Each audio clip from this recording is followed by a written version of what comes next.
almost fucking through this shit. Worst week you've Can been you talk a little bit on? about Oh, this is definitely the worst week professionally for me ever. Yeah, bad week. How You was, know like- what? We're here. We're rolling. You know how many? You want to hear something crazy? Yeah. If you look at what happened this week, right? First of all, everybody's excited about Tony Khabib. We switch him out. We put in Max Holloway. Ticket sales go up. Thing is almost sold out. You see the craziness that's happened the last couple days. 253 refunds. Really? 253 refunds. We had a gate of like of 3 million. At the gate's at 2.9 million now. So pretty amazing. And Al's friends and family will probably pick up those 250 Yeah, you're right. tickets. You're right. You know, a New Yorker now fighting for the title isn't a bad thing, and I guarantee you, we'll sell tomorrow. We'll get the gate up over 3 million again.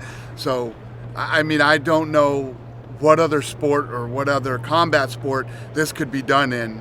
They're scrambling right now for the Triple G fight, and I hope they do it. I hope they pull it off, and Triple G gets to fight somebody and make some good money. But it's pretty fucking amazing how awesome our fans are. Can you just clarify though, is a title fight also for Iaquinta?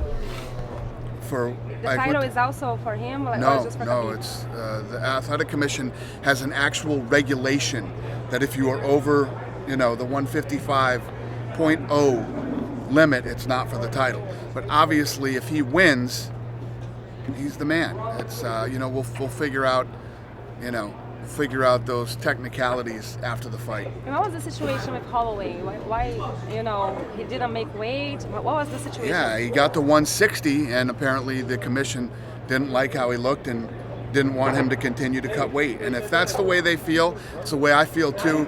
I respect Max so much for stepping up for this fight and trying to make the weight. He's a stud, and I appreciate him very much. And we'll get him back in his own division, give him the time to train and get ready for this fight, and fight Ortega. The commission seemed to be making all kinds of interesting decisions today. Apparently a doctor wasn't involved in Max being pulled from the fight, according to a Hawaiian outlet.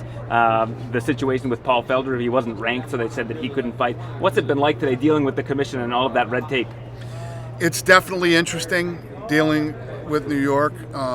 Very different than everywhere else, but these guys just had a situation here not too long ago, so I think that they're overly cautious, as they should be.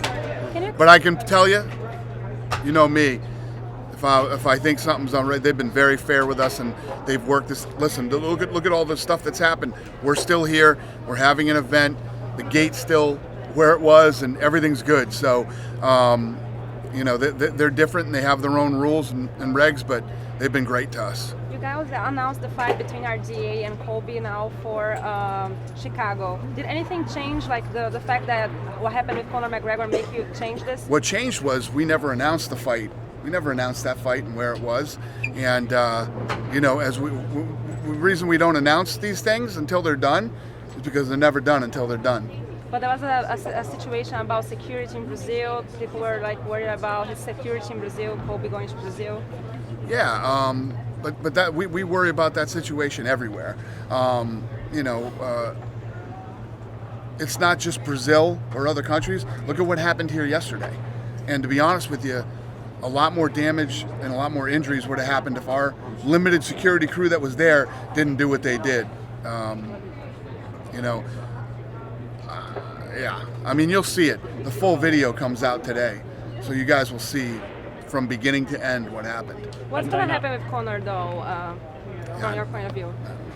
In the UFC, nothing. I don't know. He's got legal issues right now, and we got to get through this weekend and then sit down with my crew, Ari included, and figure out where we go from here. We saw what happened with him in Bellator, and then of course this situation. This appears to be a man unhinged. Are you worried about his well-being and his health and his state of mind? I am, and I don't think it's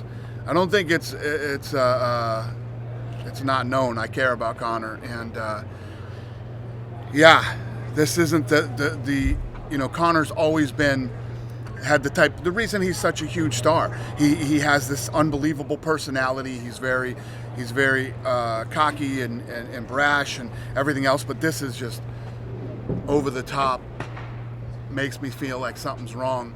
He was offended yesterday that I said that, but I agree with you. Yes, this is a guy who's acting like things aren't right. So the octagon for him is not a conversation right now. A conversation is where you go from here in terms of, I guess, figuring out what's going on with him in his life. Right. We got to see what's going on with him legally, what's going on with him personally, and the guy's a big star who's been a big part of the UFC for 5 years now, and yeah. Did he apologize? We got a lot of work to do. Did he apologize, or did you talk to him? I have not talked to him. But yesterday he did apologize.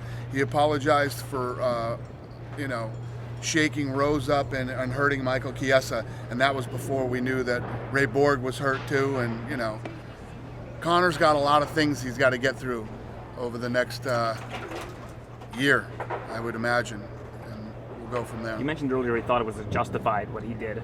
Is that a bad sign? Yeah. I mean, listen, he had beef with Khabib. There were, I don't know how many people on the bus that had nothing to do with it, innocent people. And I think he needs some time to sit back, reflect, and think about it and look at what happened. And like I said, we'll see how this thing plays out. The event has only 9 fights now, right? 8 fights now. Are you guys planning, today you guys just had this huge 25 years of the UFC celebration. Are you planning, because it's kind of like, bittersweet right now for you, right? So what's the question? It is a little bit bittersweet to have like this huge event after what happened this week. It's not bittersweet, it's fucking nuts. I'm just happy there's an event with good fights still on the card. So it's unbelievable. And like I said, as far as the gate and everything else goes, a testament to our fans. And as far as the fight still being going, that's why this is the greatest sport in the world. These fighters are awesome. And I mean, Iaquinta, you guys have had issues with him in the past, and he steps up in a massive way. How did this whole thing come together with him? Like, how was he end up being the guy? Because when you think about people that haven't had a great relationship with you over the years and have said some interesting things, so to speak. Right. How does he become the guy? Well, it's I think that we have those relationships off and on with a lot of fighters. It happens. These guys are, when you're dealing with 500 alpha males and females, everybody thinks they're the best. Everybody thinks that they deserve this and that, and then there's reality. So we're always going to butt heads, and we're not going to see eye to eye with people. But Al Iaquinta is a real fighter.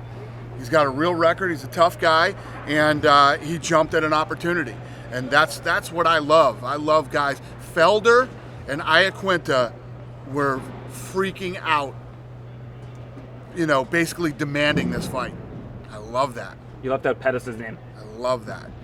Well, Pettis, I have had a great relationship with Pettis for a long time too. Pettis was not overly, I don't think his team was. I shouldn't say Pettis.